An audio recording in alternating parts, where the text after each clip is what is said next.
perfect dart from the power. He's really turning on the power now. Maximum!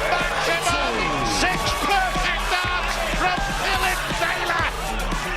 141, treble 20 will be the first target. Yes. Treble 19. Double 12 then for a 9-dart finish. We've seen it from Taylor. He is something very, very extraordinary. 3 times he's done it at the UK Open. 16 for double 12 and his 4th 9-darter. Once double 12. And he did it! He did it! Incredible! He's done it again!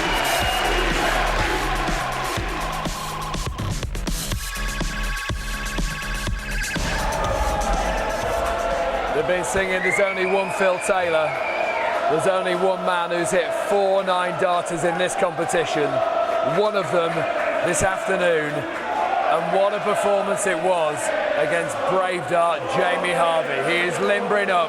He is ready. Can he do the seemingly impossible and get another 9-darter on the same day? That man is out to stop him. Our MC is John McDonald. Ladies and gentlemen, what an atmosphere here at the Blue Square UK Open. Coming to you live and exclusive on Sky Sports. Time to meet our next 2 players here on board. Number 1, ladies and gentlemen, from Fleetwood, it's Wes Newton. And from Stoke-on-Trent, 13 times champion of the world, Phil the Power Taylor.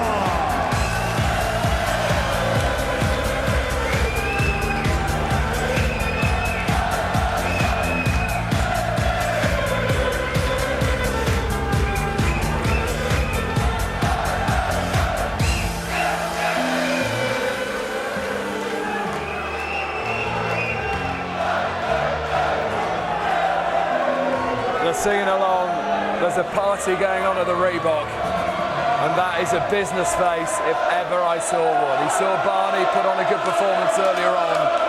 He wants to book his place in the quarterfinals of the UK Open and win the title that he hasn't won since back in 2005. Your commentators Rod Harrington and Sid Waddell. And one has been accused of using hyperbole.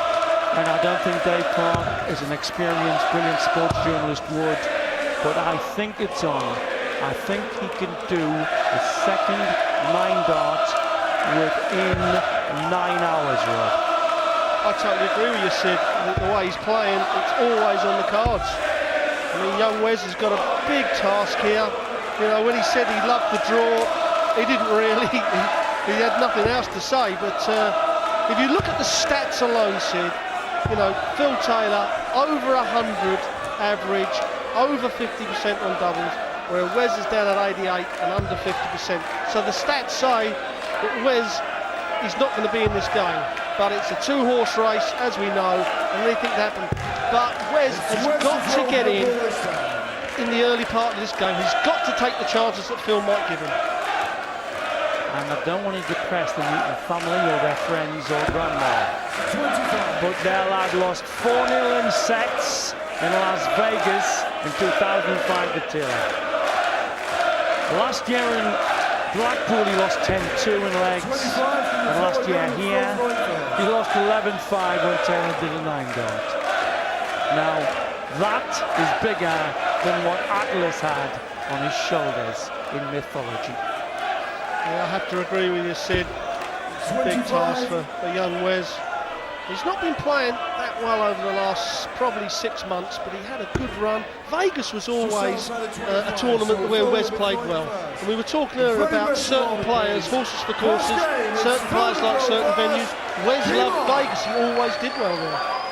And one bit of hope, up in Geordie Land and Gateshead the other week, he did well in the regional finals. As we go off, it's going to cost him. Who will book that place in the last 8? The Power Hut from a 9-dart and with 99.99% of this lot on his side. Wes has just got to go up and enjoy it. He is the underdog. You know, throw some darts that you know you're capable of. He shouldn't be too nervous because he knows if he doesn't play at the top of his game, you know, Phil will just run away with it. So he's just got to relax, let his arm flow as Taylor fills it up. The second 3 darts of the match. You see how open that bed was. Phil will be disappointed to miss that. Wales beat Mark Walsh, former finalist here, to the year back in '97, and Jimmy Harvey was put paid to by Taylor. And the 4 9-darters here are 6 that he's had televised in the last 4 or 5 years. 1 in Holland, 1 in Blackpool, and 4 here. Beautiful!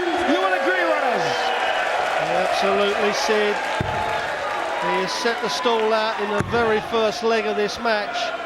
A 140 followed by 108 that'll leave 81 after 9 darts. For an 11-darter, double 12. Oh, EXQ, UISITE, exquisite.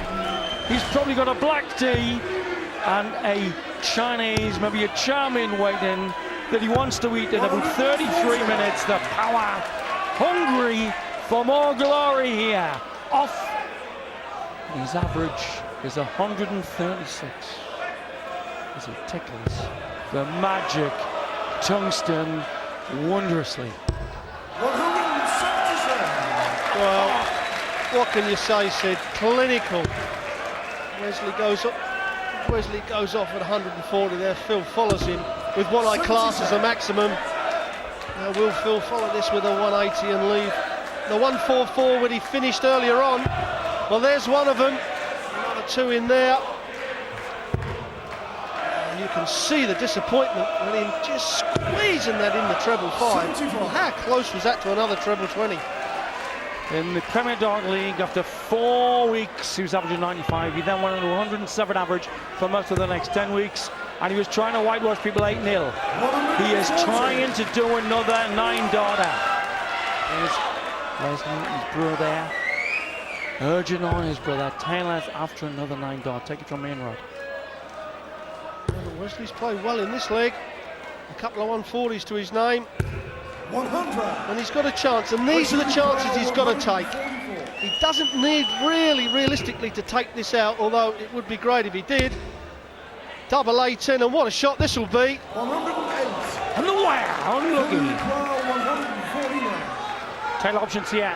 The shot starts with the red bit, the lipstick, the 60. Middle of the bed. Treble 19 for double 16. Just pulled it. And you see that insouciance. And he slipped. Well, Wesley double 18, get a leg on the board early. Can't afford to miss it. Not really a guide, that. That is a good guide. Just click the barrel and put it in. Click the barrel when the wrong side. You cannot afford to do that against Taylor. Precisely put, Rodez. 2 8s for 2-zip. Just the ball. Green bit. Double 4. Red bit. Oh, he lets him in!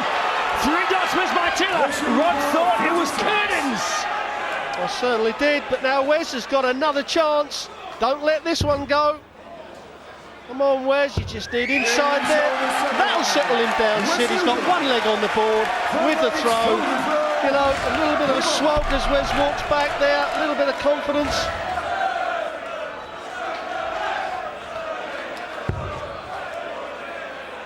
Superb darts. Oh, this one will probably go on the top of those 2. Oh, he missed the line. It maybe should have come wide on the open side, Rod. Well, I think if we'd have seen the camera angle there, you could see that he just had to lay it on as Phil